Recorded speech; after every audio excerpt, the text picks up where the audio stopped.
Welcome to relax. तो चलिए दोस्तों, आज की कॉमिक शुरू करते हैं। आज जो कॉमिक्स मैं आपको सुनाने वाला हूँ उसका नाम है भूत महल। इसके मेन कैरेक्टर में हैं Ram Rahim, double secret agents, और ये कॉमिक्स प्रकाशित हुई थी मनोज कॉमिक्स के अंतर्गत। तो चलिए दोस्तों, ज़्यादा देरी ना करते हुए शुरू करते हैं इस खतरनाक एक्शन और डरावनी कॉमिक्स को, जिसका नाम है भूत महल। भूत महल, double secret agent 001/2, Ram Rahim. संभालिए inspector uncle, देश के इन दुश्मनों को। डाल दो हथकड़ियां, जरा इसे भी। Double secret agent 001/2 Ram Rahim Bharat के बाल जासूस, जिन्होंने अपने चमत्कारी कारनामों से भारत का नाम संसार में ऊंचा कर दिया था। बड़े बड़े अपराधियों को कानून के सिकंजे में जकड़कर जेल पहुंचाने का जिन्हें श्रेय प्राप्त था। पुलिस विभाग उनके कारनामों से प्रसन्न था। शाबाश बहादुर बच्चों, हमें विश्वास है कि इसी प्रकार तुम दोनों कानून की सहायता करते रहोगे। धन्यवाद। विश्वास रखिए, हम अपने कर्तव्य पालन से कभी पीछे नहीं हटेंगे। डबल सीक्रेट सर्विस 001/2 के चीफ मिस्टर मुखर्जी को अपने बाल जासूसों पर गर्व था। और कोई आदेश चीफ? फिलहाल नहीं, जाओ और पढ़ाई में खूब मन लगाओ। कुछ दिनों बाद एक रात शहर के निकट ही बसे एक गांव में, आए मेरा लाल। शांत हो जाओ बहन, ईश्वर को शायद यही मंजूर था। बेचारी दुखिया, अब इस बेचारी का इस दुनिया में कोई सहारा नहीं रहा। रात गहरी होती जा रही है, हमें लाश को ले जाने में देरी नहीं करनी चाहिए। हाँ, तुम ठीक कहते हो, आओ चलें। नहीं नहीं, मेरे लाल को मुझसे मत छीनो। धैर्य रखो बहन, जो होना था वो तो हो ही गया। लाश को बहाना जरूरी है, वरना सड़ जाएगी। बच्चे की माँ को रोते बिलखते छोड़ कुछ व्यक्ति लाश को लेकर पास की नदी की ओर चल पड़े। आए मेरा लाल, अरे कोई उन्हें रोको। लेकिन शव को लेकर जा रहे लोगों को इसका तनिक भी गुमान नहीं था कि एक खौफनाक इंसान की भयानक आंखें उन पर टिकी है। और फिर अगले ही क्षण भयानक आंखों वाला इंसान उनके सामने था। आई बबूत। उस भयानक प्राणी को कोई भूत प्रेत समझ बच्चे का सब वहीं फेंक सभी भाग खड़े हुए। अरे बाप रे, भूत, भागो, बचाओ, भागो भागो।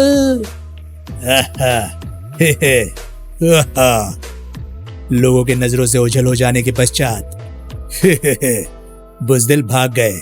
मुझे भूत समझते थे। वो भयानक इंसान बच्चे के शव को उठाकर किसी कुत्ते के समान चाटने लगा। शिकार अच्छा है, चट चट। फिर कुछ क्षणों बाद वो उस बच्चे की लाश को कंधे पर डालकर एक तरफ दौड़ पड़ा। जल्दी ही वो दौड़ता हुआ शहर के एक वीरान स्थान पर बनी पुरानी हवेली के सामने जा पहुंचा। फिर वो तेजी से उस हवेली के अंदर प्रविष्ट हुआ। वो हवेली पूरे शहर में भूत महल के नाम से चर्चा का विषय बनी हुई थी। उस भूत महल के साथ बहुत ही भयानक किस्से जुड़े थे। असलियत का किसी को भी पता नहीं था। पुलिस भूत महल में प्रविष्ट होने पर प्रतिबंध लगा चुकी थी। कुछ देर बाद वो हवेली के नीचे बने लंबे चौड़े तहखाने में पहुंचा। बच्चे की लाश को उसने एक खाली टेबल पर सीधा लिटा दिया। मैं डॉक्टर शैतान इसे जिंदा करके दूसरा ड्रैकुला बनाऊंगा और दुनिया से प्रतिशोध लूंगा। उसके बाद वो एक अन्य टेबल के निकट पहुंचा। इस द्रव्य की केवल कुछ बूंदें उस लाश में प्राण फूंक उसे एक ड्रैकुला बालक के रूप में परिवर्तित कर देंगी, और उसके बाद मेरा प्रतिशोध आरंभ होगा। फिर उसने वो इंजेक्शन उस मृत बच्चे की बाह में लगा दिया। कुछ ही क्षणों पश्चात बच्चे के शरीर में भयानक परिवर्तन होने लगा, और फिर अगले ही पल वो जीवित होकर उठ बैठा। मेरा प्रयोग सफल रहा। भूख भूख, मुझे खाना चाहिए। जरूर मिलेगा।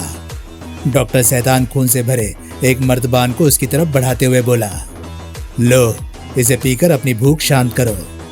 अब मेरा प्रतिशोध अवश्य पूरा होगा। रक्त को पीते ही ड्रैकुला बालक में जैसे नई शक्ति आ गई। क्या आज्ञा है स्वामी? बिल्कुल ठीक, ये मुझे अपना स्वामी ही समझता है। डॉक्टर शैतान ने कहा, बच्चे हमारे दुश्मन हैं। कल से तुम्हें ही बच्चों का शिकार करना है, इसलिए मैंने तुम्हें जीवन दिया है। जो आज्ञा स्वामी। फिर दोनों बच्चों का मांस और खून पीकर प्रसन्नता से नाचने लगे। इसके बाद हर रात ड्रैकुला बालक बच्चों का शिकार करने निकलने लगा। आहा, शिकार। उफ, प्रेत। आई, बचाओ मेरा बच्चा। शिकार हाजिर है मालिक। शाबाश ड्रैकुला। ड्रैकुला बालक के भयानक कारनामों से पूरे शहर में आतंक छा गया। दरवाजा अच्छी तरह से बंद कर लो, उस प्रेत का कोई भरोसा नहीं। मुझे डर लग रहा है स्वामी। घबराओ नहीं, बाहर मैंने पहरेदार नियुक्त कर दिए हैं, कुत्ते भी रख छोड़े हैं। जल्दी सो जाओ बेटे, वरना वो शैतान प्रेत तुम्हें खा जाएगा। हे ईश्वर, न जाने आज किस मासूम की जान जाएगी। प्रतिदिन किसी न किसी बच्चे के अपहरण के साथ साथ शहर में बढ़ते आतंक को देख पुलिस भी परेशान हो उठी। Dracula, Dracula, Dracula. समझ में नहीं आता कि आखिर ये बला क्या है। शहर के विभिन्न हिस्सों से 50 बच्चों का अपहरण हो चुका है और उनका कोई सुराग नहीं मिला। पुलिस कमिश्नर मिस्टर पांडे ने एक विशेष मीटिंग बुलाई। सर, हम काफी कोशिश करने के बावजूद उसे पकड़ नहीं पाए। वो हवा की तरह आता है और किसी भी बच्चे का अपहरण करके हवा की तरह चला जाता है। सर, आज तक हम ये भी मालूम करने में सफल नहीं हो पाए कि वो कहाँ से आता है और कहाँ जाता है। यस सर, इसके साथ ही ये भी मालूम नहीं हो पाया कि वो आखिर बच्चों का ही अपहरण क्यों करता है। सर, मुझे तो ये किसी प्रेत का काम लगता है, शायद भूत महल वाले प्रेत का काम। बकवास, मुझे इन बातों पर विश्वास नहीं। ये किसी भूत प्रेत का काम नहीं हो सकता, बल्कि किसी भयानक एवं चालाक अपराधी का काम है। आप लोग उसे हर कीमत पर पकड़िए, वरना पुलिस विभाग बदनाम हो जाएगा।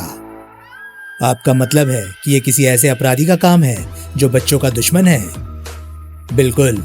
शहर में गश्त बढ़ा दीजिए और हर संदिग्ध स्थान पर नजर रखिए।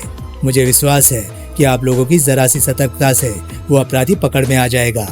अब आप लोग जा सकते हैं। Right sir. लेकिन काफी खोजबीन करने के पश्चात भी पुलिस ड्रैकुला बालक को खोजने में असफल रही, जबकि डॉक्टर शैतान का उत्पात बढ़ता ही जा रहा था। जी नहीं, अभी तक वो शैतान पकड़ा नहीं जा सका। कुछ पता नहीं चला सर। क्या कहा?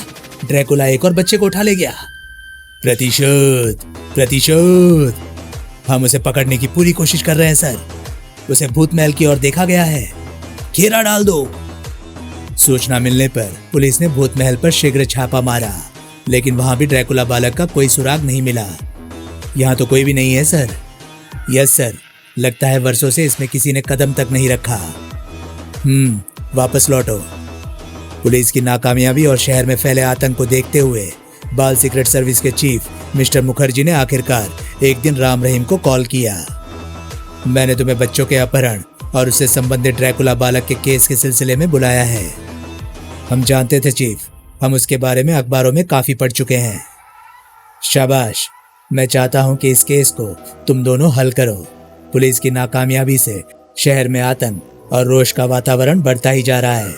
यदि अपराधी जल्द से जल्द पकड़ा ना गया तो जनता का सरकार से विश्वास उठ जाएगा, जिससे स्थिति बिगड़ सकती है। आप चिंता ना करें चीफ, बच्चों का अपहरणकर्ता अब ज्यादा समय तक आजादी की सांस नहीं ले पाएगा। मुझे तुमसे यही आशा थी। लेकिन राम, यदि बच्चों के अपहरण के पीछे वास्तव में भूत प्रेतों का हाथ हुआ तो? मुझे विश्वास नहीं होता रहीम कि इस कांड के पीछे भूत प्रेतों का हाथ होगा। वो क्यों? यदि वास्तव में ही ये किसी भूत प्रेत का ही काम होता तो मुख्य प्रश्न ये उठता है कि उसे बच्चों से ही दुश्मनी क्यों, बड़ों से क्यों नहीं? शाबाश राम, तुमने वास्तव में बहुत दूर की सोची है। यही वो प्रश्न है जिसने मुझे भी ये सोचने के लिए बाध्य किया है कि इस कांड के पीछे अवश्य ही किसी चालाक अपराधी का हाथ है और वो अपने किसी विशेष उद्देश्य के तहत बच्चों का अपहरण कर रहा है। मुझे विश्वास है कि तुम ये केस जरूर हल कर पाओगे। विश्वास रखे चीफ, हम कोई कसर नहीं उठा रखेंगे। अब आज्ञा दीजिए। मेरी शुभकामनाएं तुम्हारे साथ है मेरे बच्चों। नमस्कार चीफ। उसके बाद राम रहीम विदा लेकर घर लौट पड़े। उधर इंस्पेक्टर खान दिन भर ड्रैकुला बालक की खोजबीन से थका काफी रात गए घर वापस लौटता है। मौसम काफी खराब था। क्या बात है, लौटने में इतनी देर कर दी? वही कमबख्त ड्रैकुला बालक का चक्कर। क्या कुछ पता चला उस शैतान का? कुछ भी नहीं। कहीं ये सचमुच किसी भूत प्रेत का तो काम नहीं? जब तक कोई ठोस सबूत ना मिल जाए कुछ नहीं कहा जा सकता। रात काफी हो गई है, आप हाथ मुंह धो लीजिए, मैं खाना गर्म किए देती हूँ। नहीं, मुझे भूख नहीं है, मैं सो जाऊंगा। आज मौसम बहुत खराब है। हे खुदा, न जाने क्यों मुझे आज बड़ा डर लग रहा है। किसी भी समय जरूरत पड़ सकती है। आधी रात गए इंस्पेक्टर खान के बेडरूम की खिड़की के नीचे एक साया आकर रुका। आसपास सन्नाटा पाकर वो चक्कर खिड़की पर चढ़ गया और कमरे के भीतर झांकने लगा। फिर सभी को गहरी नींद सोया देख वो खिड़की खोलकर कमरे में कूद गया और बच्चे के पालने की ओर बढ़ा। तभी बच्चे के रोने की आवाज सुनकर इंस्पेक्टर खान की पत्नी की आंख खुल गई। नहीं! अपनी पत्नी की चीख सुनकर इंस्पेक्टर खान की भी आंखें खुल गई। क्या हुआ? ड्रैकुला बालक! सारा माजरा समझते ही इंस्पेक्टर खान ने तकिए के नीचे से रिवॉल्वर निकाल लिया। रुक जाओ वरना मारे जाओगे, धाएं धाएं। परंतु ड्रैकुला बालक पर गोलियों का कोई असर नहीं हुआ। ही। उफ, इस पर तो गोलियों का भी असर नहीं होता। तभी ड्रैकुला बालक ने इंस्पेक्टर खान पर झपट्टा मारा। इंस्पेक्टर खान द्वार से टकराया और बेहोश हो गया। उसी रात नाइट शो देखकर राम रहीम एक फिल्म हॉल से बाहर निकले। देखते ही देखते आसपास वीरानी छा गई। लोग बाग कोई ना कोई सवारी पकड़कर जा चुके थे। ओह, मौसम बहुत खराब है। कोई बात नहीं, आओ चलते हैं, हमारे काम का वक्त शुरू हो गया। वे दोनों पैदल ही एक तरफ बढ़ने लगे। आखिर ऐसा कब तक चलता रहेगा राम? दिन भर सोना और रात को उल्लुओं की तरह जागना, जब तक वो शैतान ड्रैकुला बालक हाथ नहीं आता। तभी जोर से बिजली कड़की। ओह, डर गए? हाँ, बिजली बड़े जोर से कड़की थी। तभी दूर कहीं से किसी बच्चे के रोने की आवाज उनके कानों में पड़ी। सुनो रहीम, कुछ सुनाई दे रहा है? हाँ, कोई बच्चा रो रहा है। आओ देखें, आवाज शायद उस तरफ से आ रही है। लेकिन इस वीराने में कोई बच्चा? देर मत करो, टॉर्च निकालो और जल्दी चलो। चलो। राम रहीम आवाज की दिशा में दौड़ पड़े। कुछ दूर आगे बढ़ने पर उन्हें एक भयानक दृश्य दिखाई दिया। ओह, वो देखो! उफ, कोई प्रेत लगता है। उसके कंधों पर शायद कोई बच्चा है। प्रेत नहीं, यह है बच्चों का दुश्मन ड्रैकुला बालक। आओ पकड़ते हैं इसे। सावधानी से राम, इसे पकड़ना खतरनाक भी हो सकता है। यदि एक कदम भी आगे बढ़ाया तो गोली मार देंगे। रुक जाओ, भागना बेकार है। तभी ड्रैकुला बालक ने पलटकर राम रहीम पर आक्रमण किया। उफ! हे। कमबख्त के शरीर पर कांटे हैं। रहीम सावधान।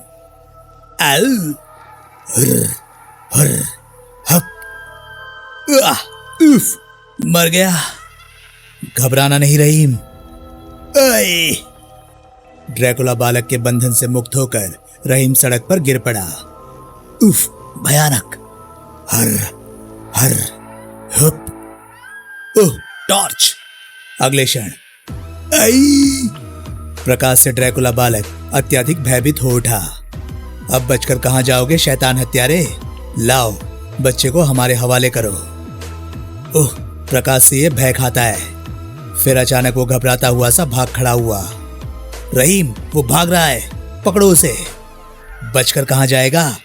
आओ। फिर जैसे ही ड्रैकुला बालक भूतिया महल में भागता हुआ दाखिल हुआ। अरे, ये तो भूतिया महल है। हाँ, अवश्य कोई गहरा चक्कर मालूम पड़ता है। आओ भीतर चलकर देखते हैं। राम रहीम से भीतर चलने के लिए कहता है, परंतु रहीम आनाकानी करता है। क्या तुम्हें डर लग रहा है? नहीं, लेकिन हमें लौट चलना चाहिए। सुबह देखेंगे, इस समय हम भी खतरे में पड़ सकते हैं। तभी भूत महल के भीतर से भयानक आवाजें आती है। भाग जाओ वरना मारे जाओगे। फिर राम रहीम को ऐसा महसूस हुआ जैसे वो भूतिया हवेली हिल रही हो। हे ईश्वर! राम, देखो, हवेली हिल रही है। अगले क्षण हवेली के प्रांगण में उन्हें बहुत से मानव कंकाल भयानक आवाजें निकालते हुए नाचते दिखाई दिए। ये आ हप भाग जाओ, भाग जाओ, मारे जाओगे। साथ ही तेज वर्षा भी होने लगी। राम, अब हमें तुरंत यहाँ से चल देना चाहिए। घबराओ मत रहीम, हमें यहाँ रुककर माजरा देखना चाहिए। आखिर एक बच्चे की जिंदगी खतरे में है। उसी समय एक विचित्र भयानक किस्म का बूढ़ा उनके पीछे प्रकट हुआ। अरे बाप रे, भूत! तुम कौन हो बाबा, और इस तरह क्यों हंस रहे हो? राम आज मरवा कर ही छोड़ेगा। भला भूत प्रेतों का भी कोई मुकाबला कर सकता है? मैं तुम्हारी मूर्खता व नादानी पर हंस रहा हूँ। क्यों सब कुछ जानते बूझते भी तुम यहाँ खड़े अपनी मौत का इंतजार कर रहे हो? लौट जाओ। लेकिन बाबा, हमें भीतर जाना ही होगा। एक बच्चे का जीवन खतरे में है। नहीं बचेगा, नहीं बचेगा। भीतर जाकर कोई नहीं बचेगा। सहसा बूढ़ा उन्हें वहीं छोड़ तेजी से आगे बढ़ गया। सब मरेंगे, सब मरेंगे, कोई नहीं बचेगा। न जाने कौन है, जरूर किसी प्रेत का भाई होगा। कुछ क्षणों तक सोच विचार करने के पश्चात, एक बार फिर सोच लो राम, कहीं बूढ़े की बात सच ना हो जाए। चुप रहो डरपोक, चीफ का आदेश याद नहीं? भीतर प्रविष्ट होने पर, अरे बाप रे, डरो मत, अंधेरे के पक्षी हैं केवल। तुम बेकार में अपने प्राण खतरे में डाल रहे हो राम। यहाँ की हालत देखकर साफ कहा जा सकता है कि यहाँ सदियों से कोई नहीं रहता। यहाँ भूत प्रेतों का ही वास होगा। अभी मालूम हो जाएगा। अचानक एक भयानक चीख हवेली में इस प्रकार गूंजी मानो किसी इंसान को बेदर्दी से काटा जा रहा हो। ओह, ये चीख कैसी? आई! अवश्य ही कोई प्रेत किसी का खून चूस रहा होगा। मेरी बात मानो, तुम भी भाग चलो यहाँ से। तुम बेकार में भयभीत हो रहे हो रहीम। हो सकता है कोई मुसीबत में हो, हमें उसकी मदद करनी चाहिए। आओ।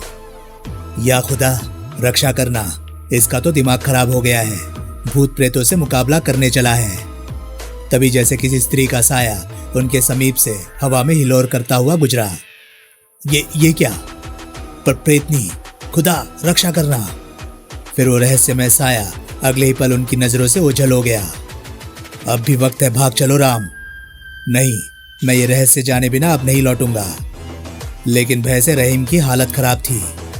मुझ में अब और चलने की शक्ति नहीं है राम। ठीक है, तुम यहीं रुको, मैं देखता हूं। रहीम को वहीं छोड़ राम आगे बढ़ा। या खुदा, इसकी रक्षा करना। परंतु राम अभी कुछ ही दूर आगे बढ़ा होगा कि आई, बचाओ, आई! ये तो रहीम की चीख मालूम पड़ती है। जरूर कोई गड़बड़ है। राम तेजी से पलटकर उस स्थान पर पहुंचा जहां रहीम को छोड़ा था। ओह, ये तो बेहोश हो गया लगता है। होश में आओ रहीम, क्या हुआ तुम्हें? राम ने रहीम की बेहोशी का कारण जानने के लिए टॉर्च का प्रकाश इधर उधर फेंका। न जाने इसे एकाएक क्या हुआ। ओह, बड़ा ही भयावना वातावरण है। फिर जैसे टॉर्च का रुख उसने छत की ओर किया। हे मेरे ईश्वर, ये क्या? तभी रहीम थोड़ा होश में आकर पुनः चीख उठा। आई! रहीम को अत्यधिक भयभीत देखकर राम भी घबरा गया। होश में आओ रहीम, ये मैं हूं राम। क्या हुआ तुम्हें? तुम कौन हो? मैं कहाँ हूं? अरे क्या हो गया तुम्हें? मैं राम हूं। हम इस समय भूत महल में हैं। भूत महल? फिर कोई नहीं बचेगा, मैं भी नहीं। लगता है इसके दिमाग पर कोई जबरदस्त सदमा पहुंचा है, शायद छत पर लटकी लाश को देखकर। बाध्य होकर राम रहीम को होश में लाने के लिए थप्पड़ मारता है। तड़ाक तड़ाक। थप्पड़ खाकर रहीम पूरी तरह होश में आ गया। मैं कहाँ हूं? ओह, तुम! क्या हुआ था तुम्हें? वो लाश। ओह! राम ने चौंक कर टॉर्च का प्रकाश पुनः छत की ओर डाला। अरे, वो लाश कहाँ गई? अब तो तुम्हें विश्वास करना चाहिए राम कि यहाँ भूतों का वास है। अब जल्दी निकल चलो यहाँ से। फिर वे वापस लौट जाते हैं। इधर भूत महल के तहखाने में खून से भरी कटोरी पीने के पश्चात, स्वामी, क्या तुम भोजन नहीं करोगे? मैं उनका खून पीकर ही भोजन करूंगा जो तुम्हारा पीछा करते हुए यहाँ तक आए थे। आप उनके लिए इतने परेशान क्यों होते हैं? डॉक्टर शैतान ने ड्रैकुला को राम रहीम की असलियत बताई। ओह, तो ये बात है। आज्ञा करे स्वामी, क्या दोनों का शिकार अभी करना है? हाँ, लेकिन यहाँ नहीं, बल्कि उनके घर पर। अब मैं उन दोनों का ही भोजन करके अपनी भूख मिटाऊंगा, लेकिन सावधान, वे साधारण शिकार नहीं। जो आज्ञा स्वामी। सहसा डॉक्टर शैतान को कुछ ध्यान आया। तुमने आज के शिकार की लाश हवेली के बाहर डाल दी है ना? हाँ स्वामी, पुलिस एक बार फिर भ्रम में पड़ जाएगी और हमारा भूत महल पहले के समान आबाद रहेगा। इधर काफी रात गए तक राम रहीम के न लौटने पर राम के माता पिता राधा देवी और कर्नल राघव चिंतित हो उठे। इतनी रात हो गई, वे दोनों अभी तक नहीं आए। मुझे तो डर लग रहा है, आपको उन्हें खोजना चाहिए। घबराओ नहीं राधा, शायद किसी कारणवश उन्हें देर हो रही हो। ये देरी किसी संकट के कारण भी हो सकती है। शहर में बच्चों के हत्यारे का आतंक फैला हुआ है। तभी कॉल बेल बज उठी। Turn turn turn. देखो, शायद बच्चे आ गए हैं। राधा देवी ने दरवाजा खोला। अरे, ये तुम दोनों को क्या हुआ? बहुत नींद आ रही है माँ, कल सुबह सब कुछ बताएंगे। राम रहीम का हाथ थाम अपने कमरे की ओर बढ़ा। क्या तुम दोनों भोजन नहीं करोगे? हमें भूख नहीं है। जरूर कोई चक्कर मालूम पड़ता है। ये इन दोनों ने कैसी हालत बना रखी है? जरूर कोई बात है, आप पूछिए ना। अभी उन्हें परेशान ना करो, सुबह पूछेंगे। तुमने उन्हें सब कुछ बताया क्यों नहीं? बेकार परेशान होते, सुबह बता देंगे। चलो अब चुपचाप सो जाओ। जल्दी दोनों गहरी नींद में सो गए, लेकिन रहीम को सपने में भी भूत महल दिखाई देता रहा। तभी हवा के एक तेज झोंके से राम की नींद खुल गई। हवा? ओह, खिड़की भी खुली है, लेकिन मैं तो बंद करके सोया था। तभी राम की दृष्टि खिड़की के बाहर खड़े भयानक साए पर पड़ी। ओह, कौन हो सकता है ये? कहीं ड्रैकुला बालक तो नहीं? मुझे जल्दी से छिप जाना चाहिए। वो भयानक साया खिड़की के रास्ते कमरे में प्रविष्ट हुआ। फिर राम उसे पहचान कर बुरी तरह चौंक उठा। ड्रैकुला बालक, और यहाँ? ओह, ये तो रहीम के पलंग की ओर जा रहा है। इसका इरादा भयानक मालूम पड़ता है। डॉक्टर शैतान कौन था और उसे बच्चों से दुश्मनी क्यों थी? भूत महल का रहस्य क्या था? डॉक्टर शैतान कौन सा प्रतिशोध लेना चाहता था? ड्रैकुला बालक का क्या हुआ? क्या वो राम रहीम का शिकार करने में सफल हुआ? क्या राम रहीम भूत महल के रहस्य का भांडा फोड़ पाए? सब कुछ जानने के लिए पढ़े मनोज चित्र कथा के आगामी सेट में ड्रैकुला बालक। तो दोस्तों, ये थी भूत महल कॉमिक्स की ऑडियो बुक। ये कॉमिक्स आपको कैसी लगी? प्लीज अपनी राय कमेंट सेक्शन में मुझे जरूर बताएं। और हाँ, अगर आपको मेरे वीडियोस पसंद आ रहे हैं तो प्लीज उन्हें लाइक करें और चैनल को सब्सक्राइब करें, क्योंकि मैं ऐसे कंटेंट लाता रहता हूँ। तो चलिए दोस्तों, मैं मिलता हूँ अब आपसे अगली वीडियो में। तब तक के लिए नमस्कार, गुड बाय। सेफ रहिए, खुश रहिए, मजे करिए।